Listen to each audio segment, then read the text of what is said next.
आज बारी है किसकी, हमारे असेसमेंट प्रोसीजर के क्वेश्चनेयर की। उम्मीद तो यही करता हूं कि आप लोगों ने क्या करके आए होंगे, पढ़ के आए होंगे, सो दैट आज क्वेश्चंस आपको बहुत ज़्यादा ईजी लगेंगे भी, इस बात की जिम्मेदारी मेरी। राइट सर, आ जाइए इधर असेसमेंट प्रोसीजर के ऊपर, आ जाओ बेटा फटाफट असेसमेंट प्रोसीजर के ऊपर।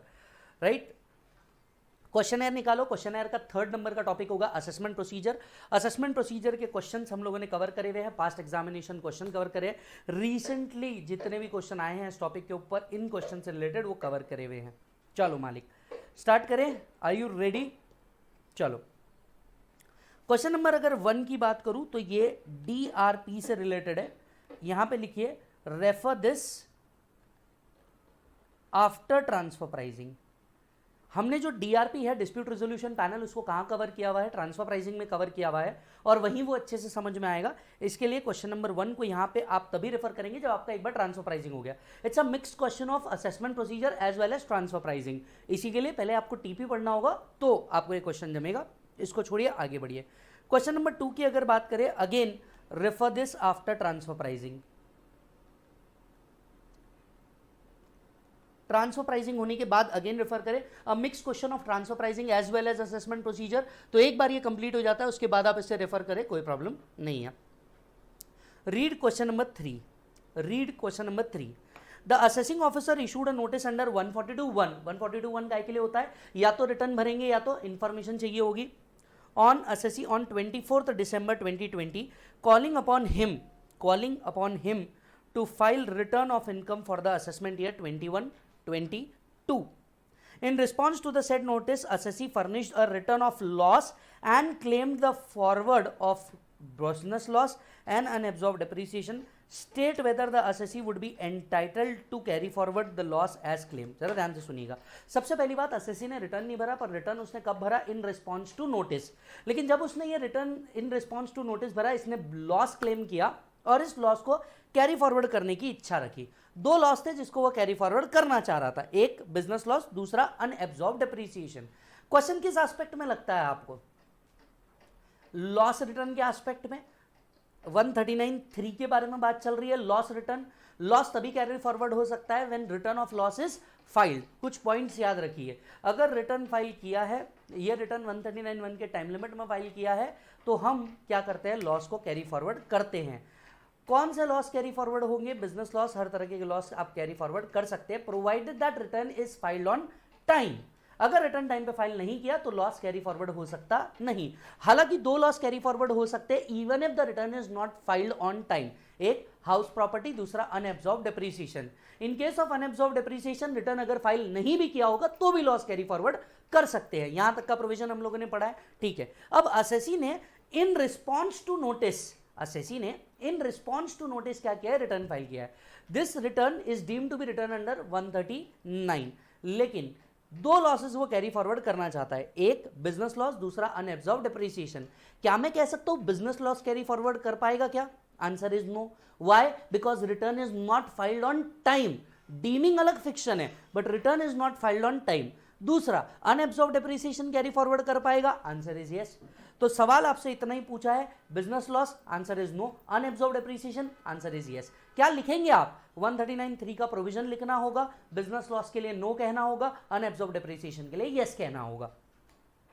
सो दिस इज रिलेटेड टू 139(3) अगर आप लिखना चाहे तो, plus brought forward of loss. इसके ऊपर ये क्वेश्चन बेस्ड है, चेक करते हैं। As per 139(3), any person who has sustained the loss under the head of PGBP is allowed to be carried forward such loss only if he has filed the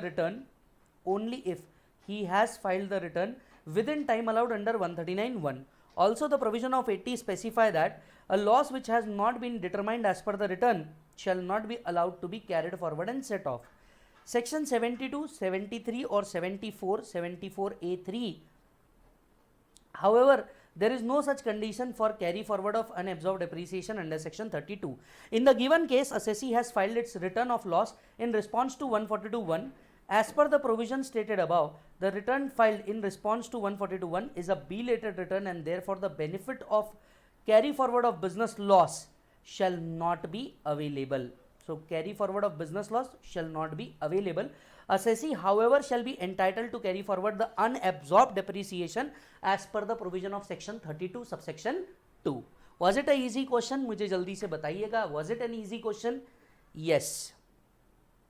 सभी बच्चों को मैं बता दूं, हमारा लाइव स्ट्रीम चालू हो रहा है 11 जनवरी से, राइट? जो बच्चा चाहता है कि भैया उसको एक सेट डिसिप्लिन के अंदर में पढ़ना है, वो लाइव स्ट्रीम के अंदर में आ सकता है। आप में से कोई बच्चा ये वीडियो देख रहा होगा तो इफ यू विश आप लाइव स्ट्रीम के अंदर में आ सकते हैं, यस और नो? चलिए सर, क्वेश्चन नंबर 4 की बात करूं तो इसको लिखिए, do it after search and seizure. यहां लिख दीजिए do it after search and seizure. ये असेसमेंट का और सर्च का एक कंबाइंड क्वेश्चन है, तो इसे यहां पे छोड़ दीजिए। सर्च जब कंप्लीट करेंगे उसके बाद आएंगे, वहां ये कंप्लीट कर लेंगे।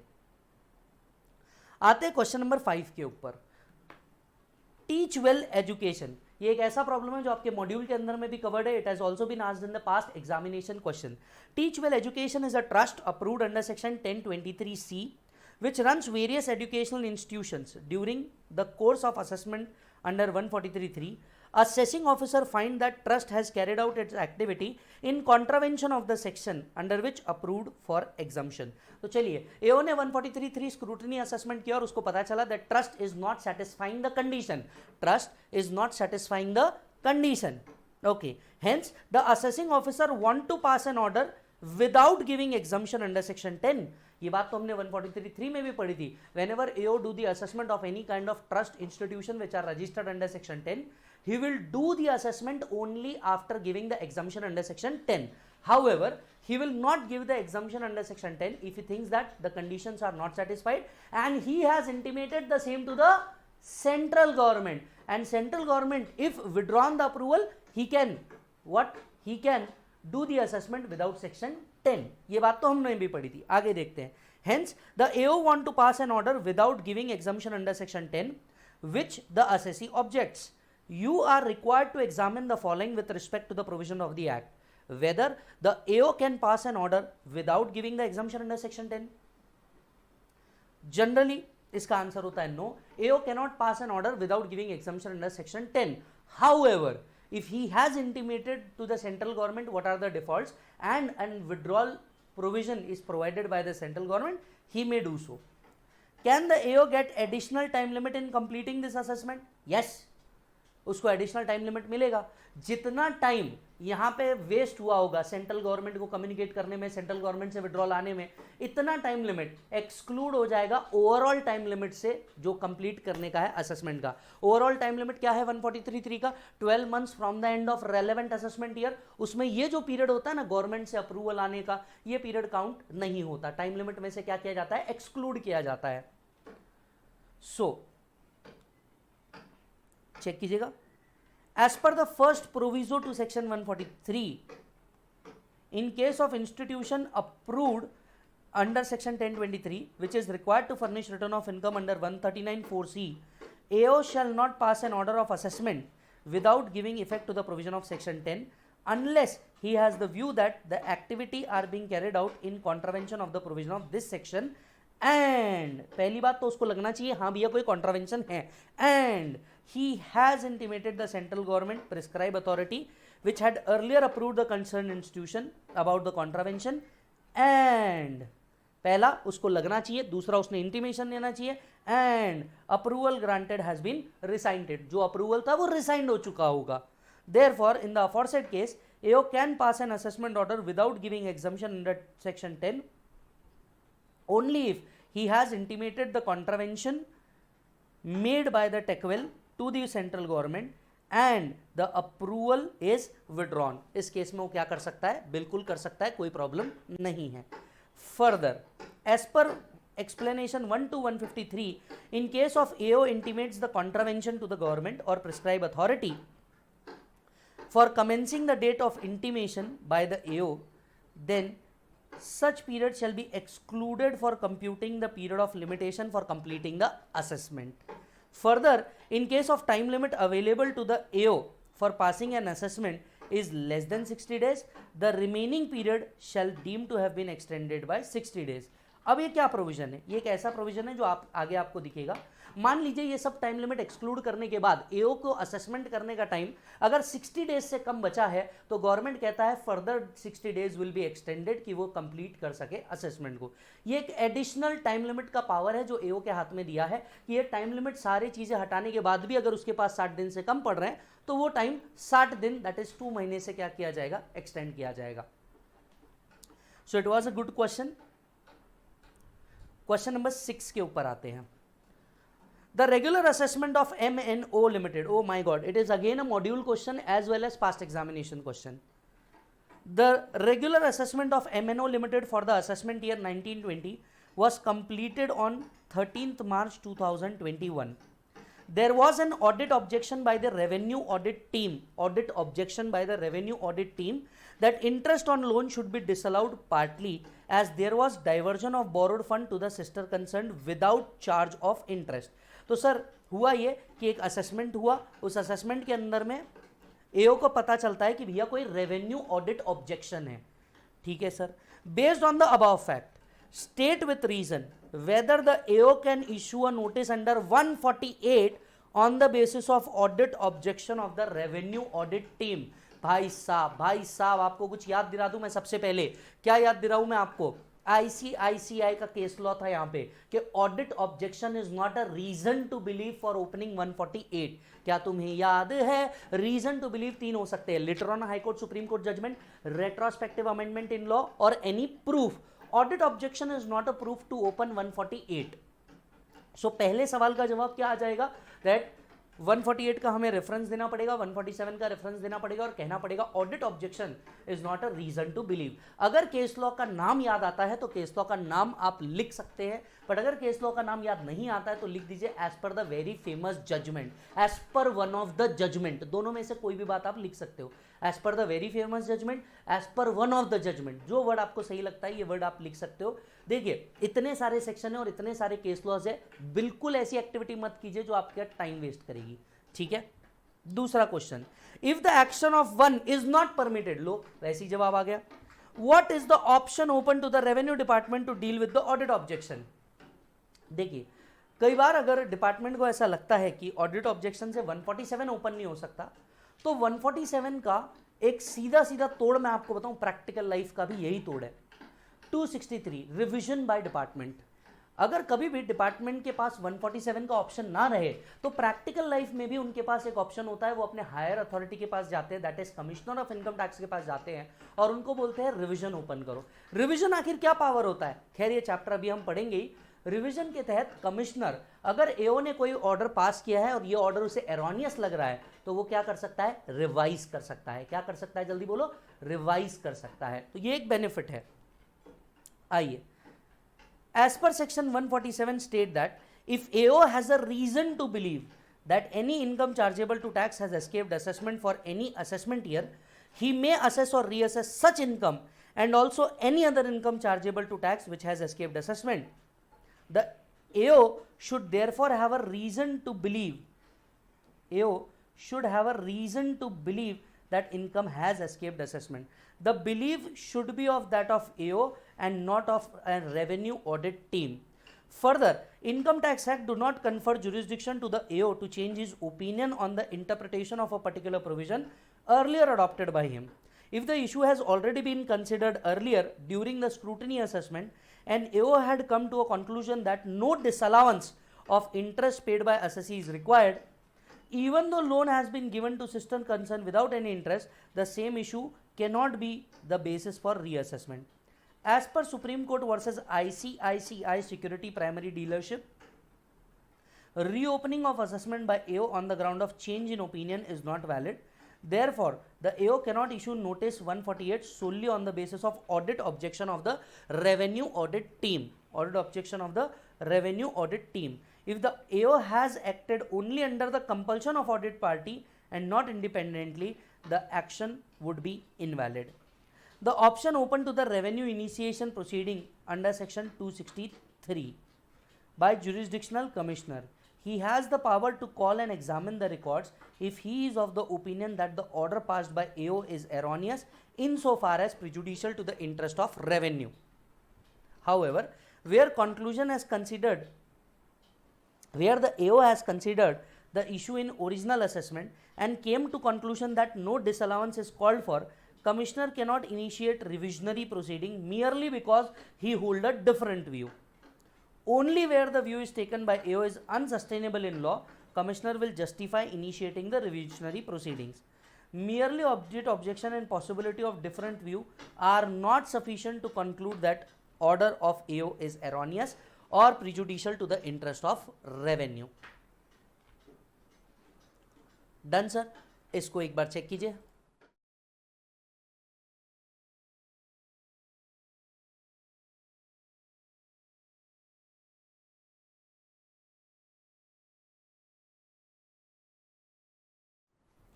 डन है sir.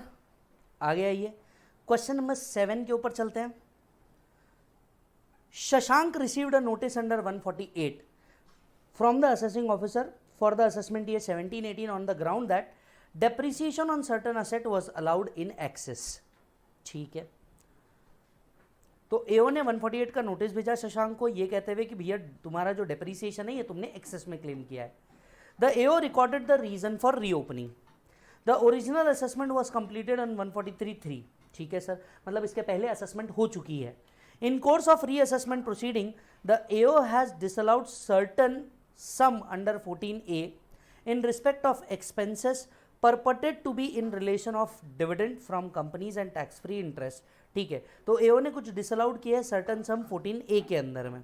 However, AO did not record the reason for applying the provision of 147 in respect of the issue of disallowance under 14A and passed the order disallowing the excess depreciation and certain sum under 14A. Shashank contended that the AO cannot make a disallowance since the same was not a reason for reopening the assessment. Discuss the correctness of Shashank contention. एक minute, जिसको ये case नहीं समझ में आया मैं आपको बताता हूँ, केस बड़ा सिंपल है. राइट, हुआ क्या, अन एक्सेसिव डेप्रिसिएशन के कारण शशांक को 148 का नोटिस भेजा गया और 147 में रीओपनिंग की डिमांड की गई.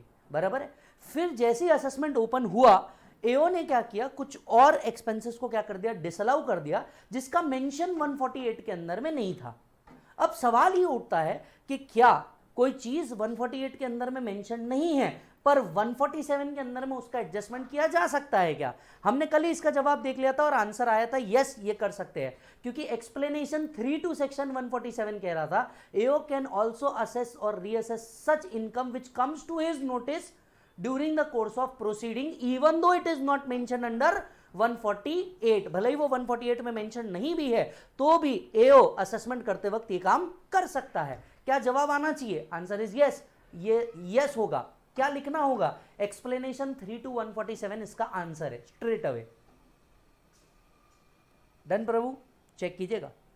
Explanation 3 to 147 permits the AO to assess और reassess the income in respect of any issue which comes to his notice subsequently in the course of proceeding, which comes to his notice subsequently in the course of proceeding, even though the reason for such does not form part of reason under section 148. Therefore, in the instance case, the AO has power to disallow the expenses in addition to disallowance of depreciation, even though the reason for the issue relating to disallowance was not recorded under 148. Hence, the contention of Shashank is not correct. बहुत hard लग रहा है, ऐसा कुछ लग रहा है जो आपने पढ़ा ही नहीं है. आप देख सकते हो असेसमेंट्स में सबसे ज़्यादा क्वेश्चन अभी तक के भी हमने जितने क्वेश्चन सॉल्व किए, 3 क्वेश्चन को छोड़ दो, हम 7 क्वेश्चन करें, मतलब 4 क्वेश्चन सॉल्व किए. आप देख सकते हो 147 148 के ऊपर सबसे ज़्यादा क्वेश्चन पूछे जाते हैं. राइट, चलिए 8th क्वेश्चन मई 2019 ओल्ड सिलेबस का क्वेश्चन है. देखिएगा साहब,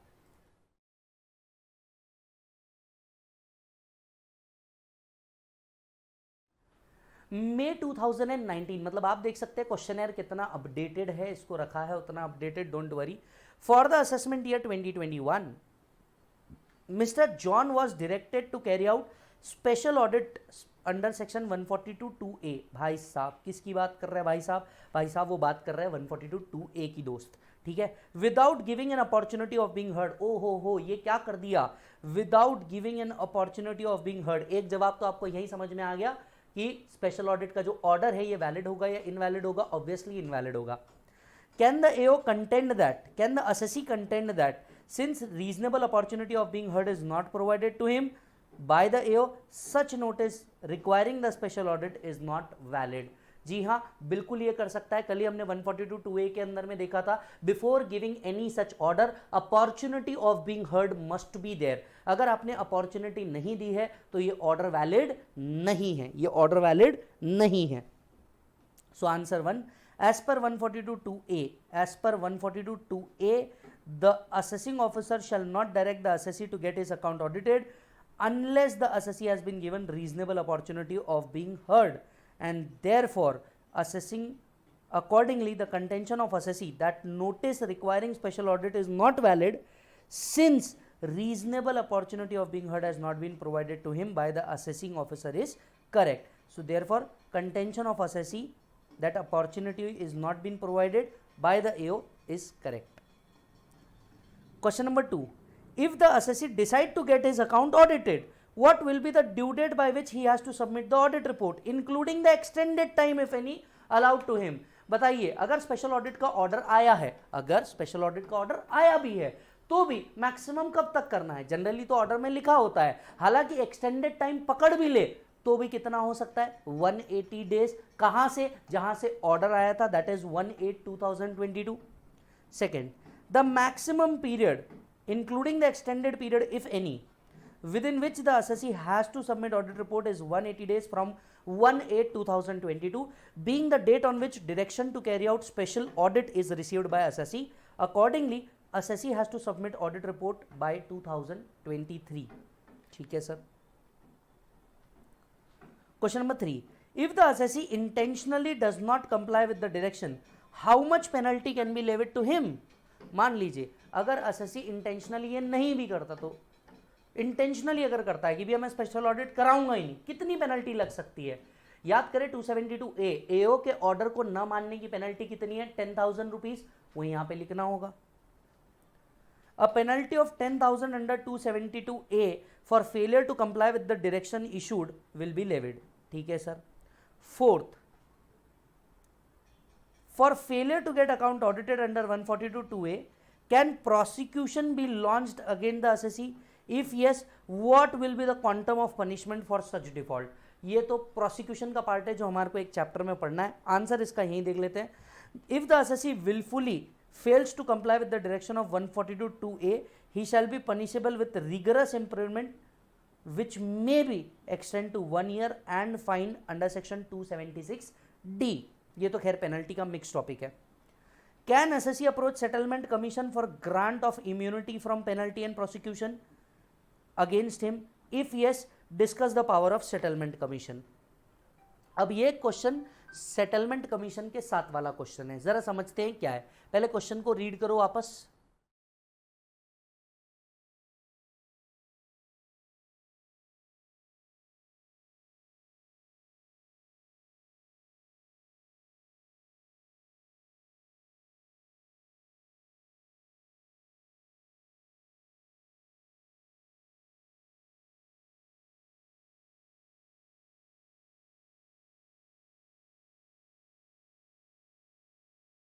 done sir.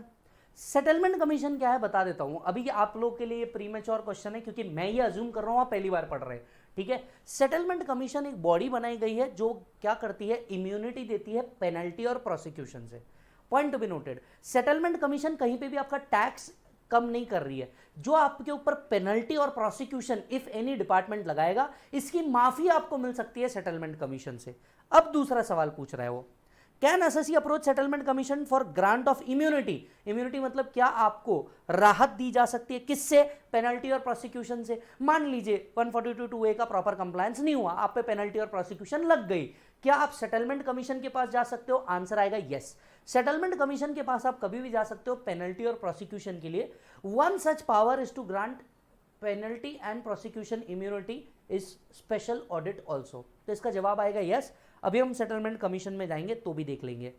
The assessee can approach the settlement commission. Word क्या दिख रहा है बोलो? The assessee can approach the settlement commission for grant of immunity from penalty and prosecution if the additional amount of tax payable exceed 50 lakh where it is a matter of search and 10 lakh in other cases. If settlement commission is satisfied that the assessee has cooperated with its conduct before it and has made true disclosure of income and the manner in which income is derived, it may grant immunity from penalty or prosecution for failure to comply with the direction under 142(2)(a. Is that done? Question number 9 आप खुद करेंगे. Question number 10 मई 1994 का question है, ध्यान से देखिएगा.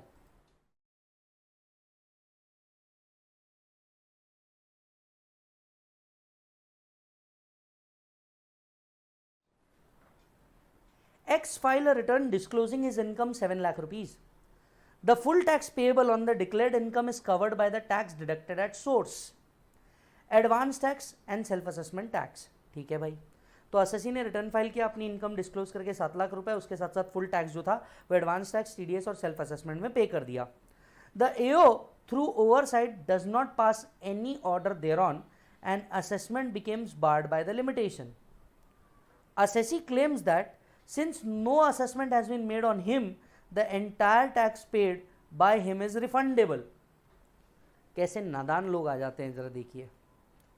हुआ ये, असेसी ने रिटर्न भरा, राइट, असेसिंग ऑफिसर ने ओवरसाइट किया, लेकिन इसके लिए कोई ऑर्डर पास नहीं किया, कोई असेसमेंट ऑर्डर पास नहीं किया.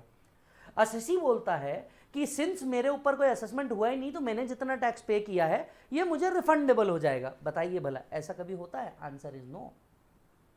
असेसमेंट का और टैक्स पेमेंट का बहुत अलग अलग कनेक्शन है. ऐसा नहीं है कि ये डायरेक्टली कनेक्टेड है कि असेसमेंट हुआ तो टैक्स पेबल या रिफंड आएगा ही आएगा. ये तो एओ के ऊपर डिपेंड करता है असेसमेंट करनी है नहीं करनी. उसमें भी अगर उसको सब कुछ सही लगता है तो क्यों ही वो ऑर्डर इशू करेगा और क्यों ही वो रिफंड इशू करेगा. अगर उसको लगता है कि हाँ इतना इसका कैलकुलेशन आता है, आपने कर दिया, आपने पे कर दिया and everything is right, why he will issue a order. So ये जो असेसी कह रहा है कि फिर जितना पे किया उतना रिफंड हो जाना चाहिए, क्या ऐसा होना चाहिए? Answer is no. When an assessee file is written under 139 and pays the tax by way of self-assessment, claiming the allowance of advance tax TDS in the amount of tax payable by him, there is a clear admission of liability that has arisen under the act to pay the tax on total income as is computed by assessee and duly quantified in the return. The procedure of assessment by a assessing officer is essentially to check the computation of income done by assessee and to find whether the computation made is correct or not. Where the return has been accepted by assessing officer who may not assess the total income, it cannot be said that liability to pay the tax reflected in the return would vanish. Moreover, only 3 to 5% of the cases fall in the scrutiny assessment and all return processed under 143(1). Assessment orders are not passed in all cases. Therefore, claim of the assessee is not valid. हर तरह के return नहीं आते. हाँ, पर अब ये उम्मीद है कि बिल्कुल आ सकते हैं, क्योंकि फेसलेस असेसमेंट के केस में जुरिस्डिक्शन बहुत ज़्यादा बढ़ जाता है और जो ऑफिसर्स मान लो इतने बिजी नहीं भी थे, उन लोग भी अब क्या कर पाएंगे? असेसमेंट कर पाएंगे. मोर ओवर असेसमेंट अब मोर सिस्टम ओरिएंटेड होगा, तो 3 to 5% की जगह मैं एक्सपेक्ट कर रहा हूँ इन द इनिशियल स्टेजेस ये शायद 20 to 22% चले जाएगा. बिलीव मी, 20 to 22% भी अगर चले जाता है तो भारत के इनकम टैक्स रेवेन्यू के कलेक्शन में बहुत बढ़ोतरी होगी, बहुत बढ़ोतरी होगी.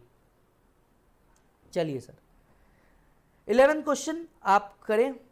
12th question asked in May 2007 and November 2008. It's a similar question. Check कीजिए.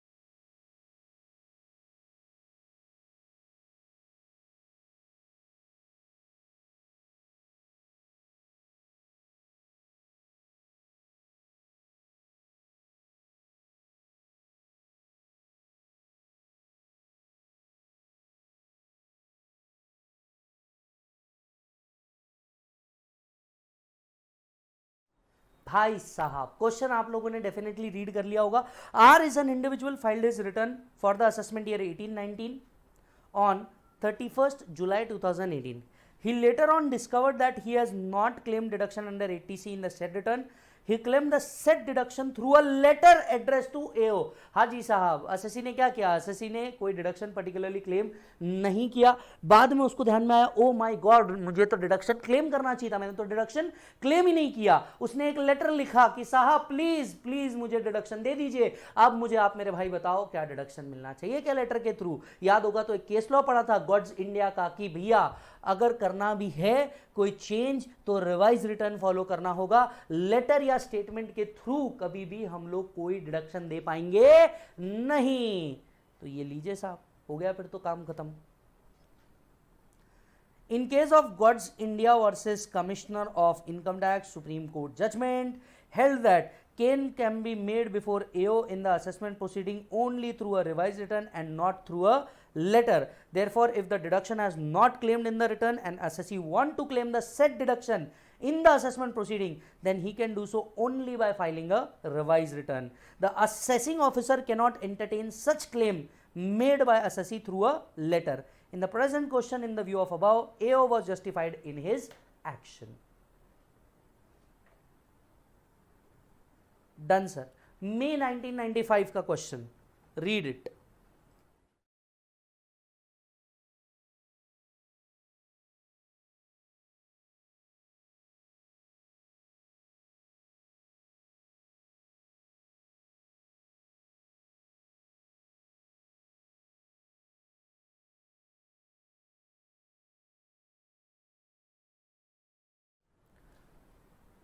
During the validity of the proceeding in the following cases based on the fact therein,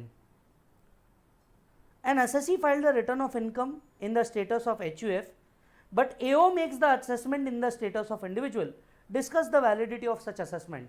Assessee was HUF, but AO during the assessment treated him as individual और individual की तरह उसे treat किया गया.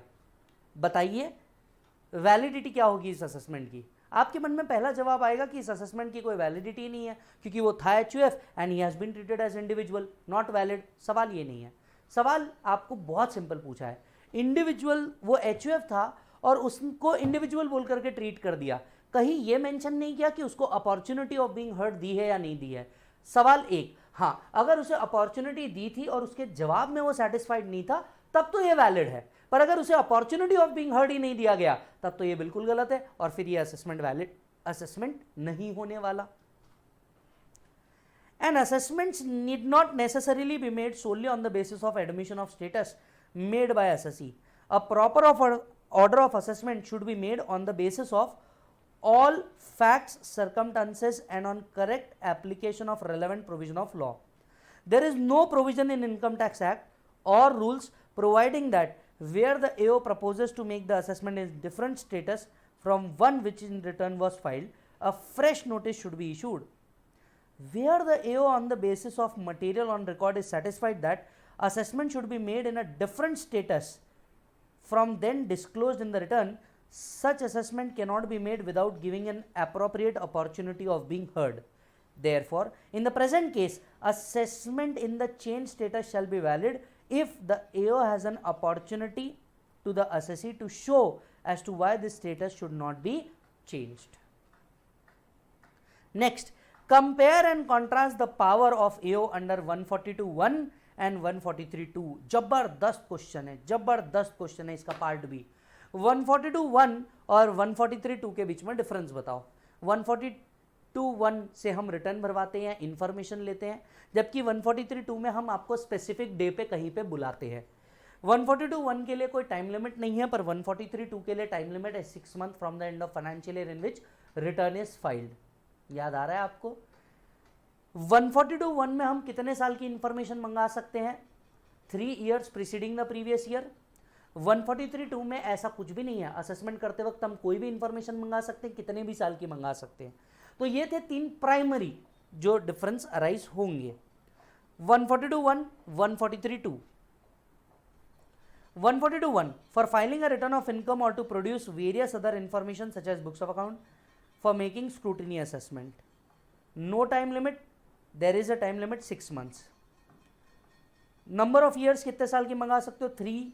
यहाँ पे कितना भी हो सकता है बट मैक्सिमम 6 क्यों? उसके पीछे का लॉजिक है because books of accounts maximum 6 assessment year के लिए मेंटेन हो सकते हैं। Whether notice can be issued if assessee has not filed the return? Answer is yes. 142(1) हो सकता है, पर 143(2) तब तक नहीं हो सकता जब तक रिटर्न फाइल नहीं किया हो। जेसी का अप्रूवल लगेगा अगर of balance sheet asset and liabilities चाहिए, यहां पे किसी अप्रूवल की जरूरत नहीं है। बहुत हार्ड था, बहुत हार्ड था कुछ। अब समझ में आ रहा है, हम लोगों ने भले ही फास्ट ट्रैक किया पर हम लोगों ने डिटेल के अंदर में डिस्कशन किया। पास्ट एग्जामिनेशन क्वेश्चन, मॉड्यूल के क्वेश्चन आप सॉल्व कर रहे हो, इसी तरह के क्वेश्चन आते हैं इस चैप्टर के अंदर में।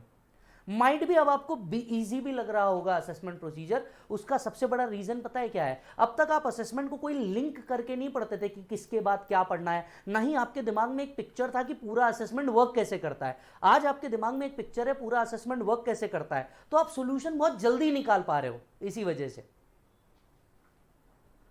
Done sir, I think this is the last question, May 2017, check it out.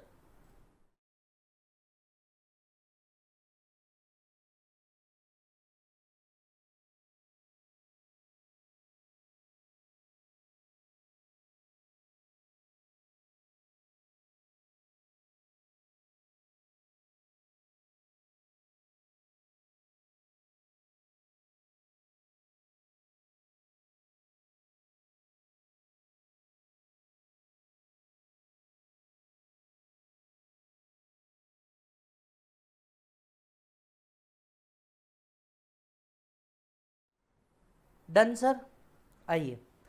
D, an individual filed his return erroneously offering for taxation interest received from notified relief bond which are exempt under section 10 subsection 15. The AO completed the assessment accepting the income returned by D. D has furnished complete particulars relating to interest income in the return of income. D approach you to advise regarding the steps to be taken to secure exemption. Advise D about the various remedies available under the Income Tax Act for redressal of his grievance. 143(3) regular assessment के against में क्या grievance redressal है? 1 minute में आपका जवाब आ सकता है अरर। Appeal में जा सकते हो, रिवीजन में जा सकते हो, रेक्टिफिकेशन कर सकते हो। 143(3) के अगेंस्ट में 3 रेमेडी अवेलेबल है। मई 2017 में इतना चिल्लर क्वेश्चन आपको पूछा हुआ है, इतना चिल्लर क्वेश्चन पूछा है। अपील के लिए किसके पास जाते हैं? CIT अपील के पास जा सकते हैं। टाइम लिमिट अगर नाम न याद आए तो लिख देना, assessee can approach the CIT appeal with in the prescribe time given in the act. बराबर है। रिवीजन के लिए जा सकते हो CIT के पास अंडर सेक्शन 264, रिवीजन के लिए जा सकते हो आप CIT के पास। और अगर वहां पे एरोनियस होगा आपका order which is apparent from record, तो उस केस में आप 154 रेक्टिफिकेशन के लिए भी जा सकते हो। इसका आंसर बड़ा सिंपल है, अपील, रिवीजन, रेक्टिफिकेशन, इतना सिंपल है साहब। The following remedies are available to D. First, file an appeal to commissioner appeals. D can file an appeal under 246A against the order of assessment. An appeal can be filed by assessee even against the inclusion in assessment of an income erroneously included. File a revision petition under section 264 with the Commissioner of Income Tax. File a rectification. He can file an application under 154 seeking rectification of order of assessment made. The consistent judicial view is that exemption not claimed by assessee and not allowed by the AO through the material relating thereto was an return of income constitute a mistake apparent from record. It constitute a mistake apparent from record. आप कर सकते हो। यहाँ पे भाई साहब आपका पूरा असेसमेंट प्रोसीजर कंप्लीट होता है। अगर आप देखो 3 क्वेश्चन यहाँ पे ऐसे थे जो इस टॉपिक से रिलेटेड नहीं थे, किसी और टॉपिक से रिलेटेड थे, बट उसमें असेसमेंट का पार्ट भी इंक्लूडेड था, तो हमने वो नहीं किया। अदरवाइज 14 क्वेश्चन में से आई गेस 1 या 2 आपको मैंने होमवर्क दिए हुए हैं, बचे हुए ऑलमोस्ट 9 to 10 क्वेश्चन हम लोगों ने यहाँ पे डिस्कस कर लिए। डन सर, पूरी उम्मीद कर रहा हूँ भाई साहब आपको मज़ा आ रहा होगा, और अगर आ रहा होगा तो प्लीज़ यहाँ पे मुझे मैसेज करके ज़रूर बताना कि सर आपको कैसा लग रहा है, राइट।